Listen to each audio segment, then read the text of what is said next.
All right, guys, and 586 girls. I did the math. Today, I'm gonna be working on the airbox of this 93 YZ250, my Stiffy brand bike. Over here, we've got the airbox. I'm gonna show you a couple of the little tricks and tips that I do to make those look good. But before I start to really get my ninja focus on, I like to inspire myself with some 93 Supercross on YouTube. Thanks to the Motocross Vault, Tony Blazer, the man, has kept me entertained for years. So as we got here, we got the 93 Tampa. We've got Stingray, it looks like, out front on his Cowie. But this was during the time when MC started coming out and making it look way too easy and pissing off the entire field. There's the man himself, going about 2 feet lower off the triples, and everyone's like, holy shit, how's he doing that? And he did it for a long time. Anyways, that's my blurb. So we'll get back to this airbox. What I do with these, I throw them in my vapor blasting machine, clean them up, and oftentimes anytime you do any type of blasting or cleaning, you're gonna get the plastic dulled a little bit. Obviously you can tell that's a little bit of white and dull. So what I'm gonna show you is how to pull the color back out.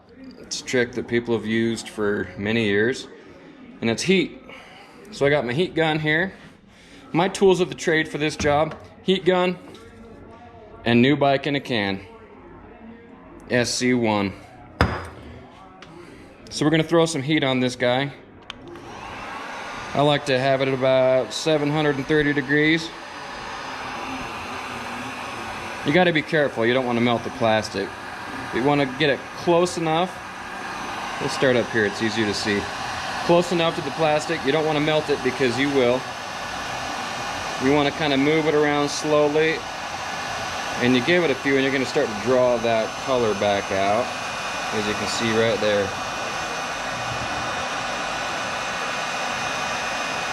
Don't leave it in one spot because it will melt it. You got to be careful.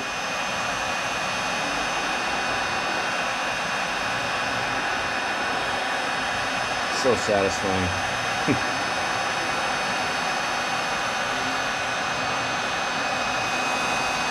And then what I do when you get that color drawn back out, a little trick that I've done over the years is I'll put that SC1 on while it's still hot. And it kind of cools down with that SC1 in, I don't want to say the curing process, but what I've noticed is that it just leaves that sheen and shine on there for a long time. You can get the bike dirty, wash it off, and it's still going to have that new bike in the can look to it. But it's pretty amazing, if you guys haven't done this, how that heat will draw that new color out of the plastic.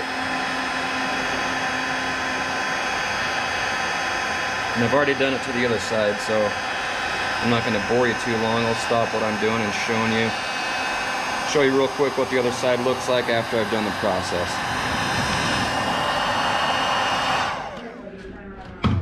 But I mean, you can already tell it's a huge difference. Here's the other side.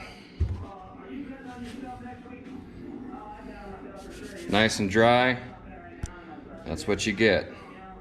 So I use a vapor honer to get it cleaned up. If there's lots of grease on it, I'll put it in the parts washer. Then I'll vapor hone it, get the surface nice and smooth and clean. Throw some heat on it, draw that heat out while it's hot. Throw some SC1 on it and let it dry. That's my tip for the day. I'm gonna go watch Supercross.